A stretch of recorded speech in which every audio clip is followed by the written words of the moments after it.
राजस्थान के अंदर पूरा बदलाव चाहती है, बदलाव होने वाला है। हुआ था कि कुर्सियां खाली पड़ी है। सीएम हाउस के पास में सोने के बिस्किट मिलते हैं, बहुत बड़े बड़े पैसे मिलते हैं, बड़े बड़े अधिकारी इनके घोटाला में अंदर जाते उस हैं। प्रकार जैसे गठबंधन हो सकता है भाजपा भारतीय लोकतांत्रिक पार्टी अगर वो मंदिर उतारती है तो भारतीय जनता पार्टी के जो राष्ट्र हित में सोचने वाली पार्टी के लिए तो बिल्कुल कोई फर्क पड़ने वाला नहीं है।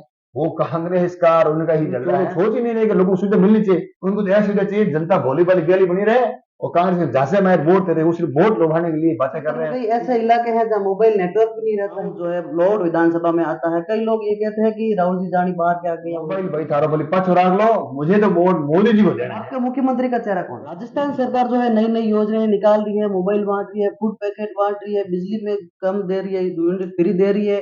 क्या लगता है आपको परिवर्तन हो पाए? आपकी विधानसभा क्षेत्र फलोदी में जो अभी वर्तमान में बिजली की स्थिति बहुत खराब है। कई किसान लोग जो है धरने में बैठे हैं, उनकी फसलें खराब हो गई। क्या आप वहाँ गए थे? गलियारों में ऐसी हवा चलती है कि वसुंधरा जी का अलग गुट है, गजेंद्र सिंह का अलग गुट है। गुटबाजी का क्या? कांग्रेस ही बातें कर रहे हैं, ये बात कांग्रेस के लोग कर रहे हैं। हमारे भारतीय जनता पार्टी में नहीं तो कोई गुटबाजी है। नमस्कार साथियों, मैं हूं ओमराज उपाध्याय। आप देख रहे हैं भारत सनसनी। साथियों, इस वक्त मैं खड़ा हूं फलोदी विधानसभा क्षेत्र में और विधानसभा चुनाव भी आ गया है, तो हमारे साथ विधानसभा कवरेज में राजेंद्र प्रसाद जी उर्फ राहुल जी जानी, जो जोधपुर के बहुत बड़े भामाशाह है। राहुल जी, सबसे पहले तो आपका भारत सनसनी में स्वागत है। नमस्कार। राहुल जी, सबसे पहले तो हमें ये बताइए कि आप फलोदी विधानसभा से दावेदारी कर रहे हैं और अभी 2 दिन पहले जो परिवर्तन संकल्प यात्रा जी निकली थी फलोदी से, किस प्रकार रिस्पांस मिला आपको? फॉलोदी हमारे भारतीय जनता पार्टी के जो राजस्थान के अंदर 4 यात्राएं शुरू हो रही, 3 नंबर यात्रा थी जो रामनगर से शुरू हुई थी 4 तारीख को, वो 19 तारीख को हमारे फलोदी के अंदर आई। 19 तारीख को फलोदी के अंदर शाम के 3:30-4 बजे इतनी बड़ी तादाद में वहां की देवतुल्य जनता आकर के और दिखा दिया कि आने वाला अब राज परिवर्तन होने वाला है। परिवर्तन मतलब यह परिवर्तन होना तय हो गया, ये जनता ने दिखा दिया। हमारे जो प्रदेश और राष्ट्रीय नेताएं थे उनको ये दिखा दिया कि फौजी जनता ने मूड बना लिया है। वैसे फौजी जनता ने पिछले 40 सालों से देख रहे, 30 सालों से हमेशा के लिए भारतीय जनता पार्टी की झोली में देते हैं। ठीक है, कल बार कोई भूल हो गई होगी, अब तो जनता ने मूड बना लिया है। तो ये हमेशा परसों हमारी 19 तारीख की यात्रा निकली थी, ये दिखा दिया कि फौजी की जनता राजस्थान के अंदर पूरा बदलाव चाहती है, बदलाव होने वाला है, बीजेपी गवर्नमेंट है। लेकिन जोधपुर में जो कल परिवर्तन यात्रा थी उसमें तो कई वीडियो वायरल हुआ था कि कुर्सियां खाली पड़ी है। देखिए जी, वो कुर्सी खाली नहीं थी, या तो पत्रकार पत्रकार लेते वक्त कैसे वक्त को ली है पहले। और अगर शाम के टाइम हमारी यात्रा भी थी, गोपालगढ़ से आई थी, तो 4 घंटे यात्रा लेट आई थी। और जोधपुर के अंदर गृहिणी जो लेडीज होती है वो शाम के वक्त बच्चों को लिए भोजन बनाना होता है, घर का काम होता है, इसलिए सिर्फ महिला का व्यक्ति वो कुछ थोड़ी बहुत सीटें खाली थी, घुस के भागी, ऐसा कोई खाली नहीं था। भारी तादाद में जनता थी। और उस जन ऐसा कोई मेरे नजर में हमारे नहीं, इनको पत्रकारों ने ऐसे कोई बना के भेज दिया, बाकी ऐसा था नहीं, कोई खाली वाला विषय नहीं था। राजस्थान सरकार जो है नई नई योजनाएं निकाल रही है, मोबाइल बांट रही है, फूड पैकेट बांट रही है, बिजली में कम दे रही है, यूनिट फ्री दे रही है। क्या लगता है आपको परिवर्तन हो पाएगा? ये रेवड़ी बांट रही है, इस रेवड़ियों से बांटने से राजस्थान की जनता, राजस्थान के जनमानस ने ये मन बना लिया है। इस निकम्मी, इस निकृष्ट, इस भ्रष्ट सरकार के झांसे में आने वाली नहीं है। ये चाहे कुछ भी दे, यह सब बातें बनाने की हैं।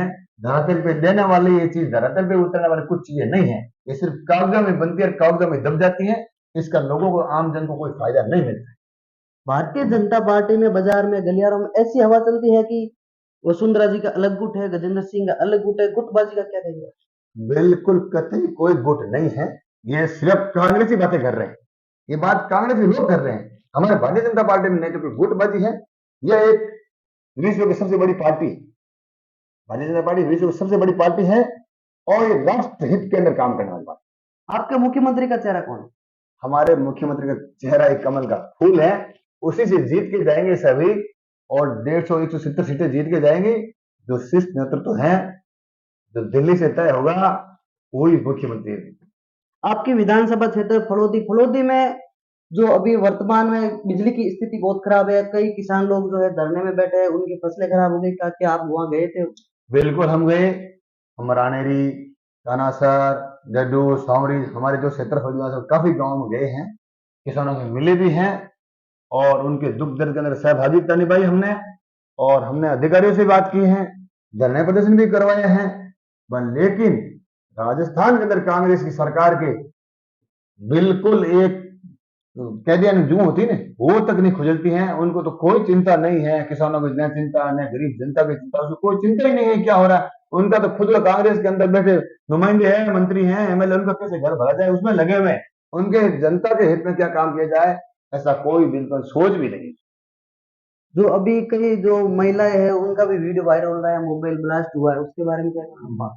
मोबाइल है, ये डुप्लीकेट दिए, ये योजना निकाल के इनको तो बड़ा बहुत बड़ा भ्रष्टाचार करना। आपको पता है सीएम हाउस के पास में सोने के बिस्किट मिलते हैं, बहुत बड़े बड़े पैसे मिलते हैं, बड़े बड़े अधिकारी इनके घोटालों के अंदर जाते हैं, बहुत बड़े बड़े पेपर लीक होते हैं। इन उनका तो कारण में यही है, मोबाइल कहाँ बांटना है, किसको मोबाइल देना है, कोई मतलब नहीं है। बता रहे मोबाइल दिए, मोबाइल कहाँ दिया आप सुन लीजिए। अरे कभी मोबाइल की कोई वीडियो आए हैं, कहीं मिले हैं, उन्होंने क्या बोला, किसी पत्रकार ने आपके जैसे भाई बंधु ने पूछा है कि भाई ये मोबाइल दिया है अशोक जी ने, ये मोबाइल भाई थारो बोली पक्ष राख लो, मुझे तो वोट मोदी जी को देना है। उनके दिमाग के अंदर मोदी जी विश्व के लोकप्रिय नेता और उनका ही है जनमानस की भावना के अंदर जो राष्ट्र हित में पार्टी काम करने वाली है, जो राष्ट्र के हित में काम करने वाली पार्टी के खिलाफ हमेशा जनता रहेगी, कभी उनको वोट नहीं देगी कांग्रेस को, भारतीय जनता पार्टी के पक्ष में मतदान करने वाली। आप ही के समाज के जो भारतीय जनता पार्टी से और भी जो है वो भी दावेदारी करे फलोदी विधानसभा में, क्या रहेगा? हमारे समाज से करें, हमारी पार्टी से करें, 36 कौम के अंदर ये भारतीय जनता पार्टी कोई समाज तक की सीमित नहीं है, और ये कोई जातिवाद के अंदर, जातिवाद से ऊपर उठ करके, मैं कह रहा हूं फलोदी के अंदर अगर किसी का 2000 वोट है, ब्राह्मण बाणिया या कोई जाति में मान लो 200, अगर 2000 जाति का वोट भी है, उसी को भी अगर चार घोषित करते हैं तो भी भारतीय जनता पार्टी जीता के भेजेगी। है जातिवाद से ऊपर उठ के हमारी पार्टी सोचती है। अभी जो ये आपका मतलब आपका गांव जो है लोड विधानसभा में आता है, कई लोग ये कहते हैं कि राहुल जी जानी बाहर के आ गए या वो लड़ रहे बिल्कुल हैं। कतई बाहर के नहीं है, मेरा कर्म सरकारी क्षेत्र पूरा फलोदी रहा है, मेरे पिताजी हम सब फलोदी रहते हैं, लोट भी फलोदी का भी भाग है। 2008 में अलग हुआ है, मैं युवा मोर्चा का अध्यक्ष फलोदी था, जिले का उपाध्यक्ष रहा, फलोदी जिला हमारा मंडल के अंदर रहा, मेरा कार्य क्षेत्र जिला परिषद रहा, वो आधा फलोदी का लग रहा है। तो मैं कोई बाहर का नहीं हूँ, और बाहर अंदर की बातें कर रहे हैं वो भी कांग्रेस ही कर रहे हैं, हमारे बीजेपी के लोग नहीं कर रहे हैं, ये कांग्रेस ही मोल खराब कर रहे हैं, ऐसा कुछ नहीं है। भारतीय जनता पार्टी के अंदर अगर किसी को कैंडिडेट को टिकट देते हैं तो वो कोई जातिवाद से क्षेत्रवाद से ऊपर उठ के देते हैं, वो तो काम करने वाला हो, जीता हो, उसको कैंडिडेट को टिकट देते हैं जो जीत के जाए, और जनता सरकार बनती भारतीय जनता पार्टी उसके अंदर सहभागिता निभाए। इस कैंडिडेट अंदर बात कोई विषय है नहीं। अभी आपको जो भारतीय जनता पार्टी अगर टिकट दे देती है तो आपका जनहितार्थ क्या मुद्दे रहेंगे? मेरे क्षेत्र के अंदर फलोदी विधानसभा क्षेत्र के अंदर हम जहाँ मैं काम करता हूँ, उस क्षेत्र के अंदर आम जन की भावना और मूलभूत सुविधा से वंचित लोगों को कैसे सुविधा उपलब्ध करा जाए, शिक्षा के क्षेत्र में, रोजगार के क्षेत्र में, किसानों के फसलों के क्षेत्र में, चिकित्सा हो, रोड, लाइट, जिसी भी कोई भी क्षेत्र के अंदर फलोदी की जनता वकायदा में सोचे कि राजस्थान के अंदर के विकास नाम की चीज क्या होती है, वो फलोदी के अंदर हम करके दिखाएं। फलोदी क्षेत्र में कई ऐसे इलाके हैं जहाँ मोबाइल नेटवर्क भी नहीं रहता है। ये तो इस नेटवर्क कहाँ रहेंगे, मैं आपको पहले बताया था, आपको भी ध्यान है, ये नेटवर्क अगर टावर कंपनी है, ये प्राइवेट कंपनी है या चलो बीच में सरकारी कंपनी है, तो कौन करेगा, ऑफिसर अफसर उनको दबाव देंगे जब तक करेंगे, तो उनको तो चिंता लोगों को है ही नहीं, तो फिर टावर कहां से रहेंगे। खैर मोबाइल बांट रहे तो मोबाइल से क्या करेंगे, वो बच्चे खेलेंगे, खिलौने खेलेंगे, टावर तो मुझे पता है टावर, भाई लोग कांग्रेस की जो लोग सोच ही नहीं रहे कि लोगों को सुविधा मिलनी चाहिए, उनको तो यह सुविधा चाहिए जनता भोली भाली गली बनी रहे, और कांग्रेस में जैसे मैं वोट दे रहे वो सिर्फ वोट लुभाने के लिए बातें कर रहे हैं, इसलिए तो असुविधा रहेगी, कांग्रेस चाहे टावर हो, चाहे लाइट हो या पानी हो, सबसे वंचित रखा हुआ है। राष्ट्रीय लोकतांत्रिक पार्टी के सुप्रीमो हनुमान जी बेनीवाल जो है वो भी इस बार सभी 200 सीटा में मतलब दावेदार उम्मीदवार उतारेंगे, तो क्या फलोदी में क्या असर होगा उनका? देखिए, राष्ट्रीय लोकतांत्रिक पार्टी अगर उम्मीदवार उतारती है तो भारतीय जनता पार्टी के जो राष्ट्र हित में सोचने वाली पार्टी के लिए बिल्कुल कोई फर्क पड़ने वाला नहीं है, वो कांग्रेस का और उनका ही झगड़ा है। हमारे भारतीय जनता पार्टी के जो वोट देने वाला है वो तो भारतीय जनता पार्टी को ही वोट देगा, वो कैंडिडेट उतारे तो उनका पार्टी का है, हमें कोई इससे मतलब नहीं है। फलोदी जनता ने चाहे कोई किसी कैंडिडेट से मतलब नहीं, भारतीय जनता पार्टी के पक्ष में मतदान करने वाली है। पिछली बार हुआ था उस प्रकार जैसे गठबंधन हो सकता है भाजपा आरएलपी के साथ? नहीं, वो ऊपर का नेतृत्व इस चीज की वो उसे हमारा नहीं है, वो राष्ट्रीय नेतृत्व तय करता है। क्यों अभी तक फलोदी में कोई कैंडिडेट नजर नहीं आ रहा? आरएलपी का मुझे कोई ऐसा नहीं कैंडिडेट है, बाकी उनकी पार्टी है वो खुद जाने, हमें पता नहीं। साथियों, हमारे साथ थे जोधपुर के भामाशाह राहुल जी जानी। और भी हम आगे विधानसभा कवरेज में आपसे मिलते रहेंगे।